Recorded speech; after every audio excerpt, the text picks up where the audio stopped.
Hey guys, so Dr. Sean Thomas here again. I just want to show you a couple of stretches you can do if you cannot get out of your chair. If you're working for hours at a time, or you're someone who's always on the go and doesn't really have time to take away from the job. There are things you can do in your chair to kind of make sure that your body stays right. And again, with life, we get busy. Everything we do is kind of in front of us, right? Work, kids, family, typing, texting, TV. Everything is interior. So there are a lot of things that happen with those things, and they all are based on posture. Again, our posture kind of changes. We get rounded shoulders, we get kyphotic posture, we kind of hunch over, we have back pain, neck pain, shoulder pain, sometimes even tension headaches, and tightness in our glutes and our hamstrings. So I wanted to show you a couple things to work on just to make sure that when you do these, you can kind of have some relief and you can get back to doing whatever you want to do. So let's start at the top. The neck is awesome, right? Everyone's neck should be able to move up and down, left to right, no problem. And sometimes we have problems sleeping at night. You may have a crick neck or something like that. Or if you have the computer for hours at a time, you tend to have this forward head posture where everything is focused on the screen, right? So the best way to kind of work on that is going to be fivefold. Number one, we're going to do some stretches for the neck. Upper trap stretches, right? Your traps are basically the muscles that are right here. They help you do this, up and down, right? And as they get tight, you'll see them slowly rise up with pressure, with tension, with stress, right? With life, New York City traffic, what have you. We get a lot of tension in our neck. So best way to do that is, even in your chair, right? Taking that one hand, put it on the opposite side of your body, and letting your hand pull your head towards one direction. You're gonna feel a stretch on this side, the opposite side of where my hand is right now, right? And you're gonna actually keep your hand down towards either your chair or your desk for support. And you'll see I'm not bending my body over, I'm nice and straight, I have good posture, and you don't even have to do that. You can put your hand behind your back and get the same kind of stretch this way, right? We're gonna hold it for about 30 seconds. Of course, you're gonna do both sides to make sure that both sides are nice and even. That's the upper trap stretch. Number two, levator scap stretch. There are muscles that make your neck connect from the back of your occiput or your skull down to your shoulder blade. It's called your levator scapular muscle. So the best way to do that is take that same hand, put it on the back of your head now, not the side, but the back, the diagonally.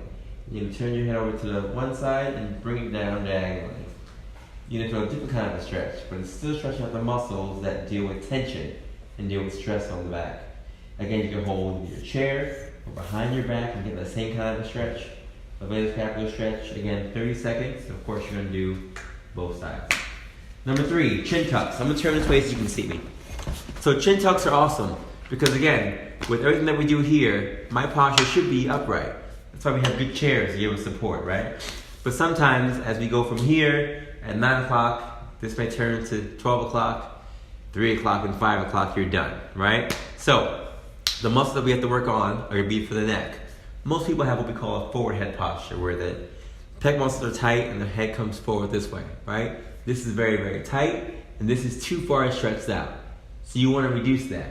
We do a chin tuck. Again, not a double chin, but you're going to tuck that chin in so that your ears are in line with your shoulder blade, or your shoulder, your acromion process on both sides, and everything is nice and lined up, almost as if we were puppets, right? And someone had a string. They're pulling your head up this way to make your head nice and straight, right? Elongating the spine. As you can see, I do that here to here. My posture automatically changes, not just from my head, but all the way through my torso and my lower back, right? So, chin tucks. You can just hold these for about 10 or 12 seconds. You can just do them 10 times. A great way just to work on posture and realigning yourself so that when you go back to work, you know where you are, right? Next, rhomboid stretch. Hands in front of you, just like this. If you're holding a ball or something that's gonna be in front of you, right? You're gonna have your hands up in front of you, and all you're gonna do is reach those hands out. And you're gonna feel those shoulder blades opening up in the back. The purpose of this is that a lot of that pressure we do with upper traps, and we do with our rhomboids or our scapular muscles come right this way. A lot of tension. So to alleviate that, you gotta stretch them out, right? Nice in front of you, and then what you can also do is tip the head down. By bringing the head down, you get more of a stretch from your lower neck muscles, and that allows some pressure to be put off your shoulders, off your neck, off your back, and allows it to feel a little better. Last one, pec stretch. Now you can do this a number of ways, but again, if you cannot get up, best way to do it would be right in your chair, right? My hands would be behind me. Grab the hands behind you and just give a big chest, right? What I'm doing is I'm elongating the muscles that are here, right? With all of this you've been doing all day. That gets eradicated, posterior chain, shoulders back, not rounded anymore, hands behind me. Good posture. I'm just stretching out. Stretching out all through here. You're gonna hold that for about, again, 30 seconds, and you can do it again 3 or 4 times. Those are simple things you can do just to work on the upper extremities being stretched, either from the neck down, right down to the shoulders. Let's keep going. So, our shoulders, we have our posterior capsule muscles, right? Those things also get very, very tight, so we gotta stretch those things out. You probably did it when you were in 5th grade, 6th grade, gym class. It's very, very standard. You see athletes do this kind of stuff because, again, it does work, right? Posterior capsule stretch, inferior capsule stretch. Again, things you can just work on to make sure that your shoulders and elbows and arms stay nice and flexible. Because again, my doctors, my dentists, my plumbers, my electricians, you're doing static movement. My dentists, all day, right? My surgeons. So it's good to make sure that when you're doing these movements, you're gonna get tight.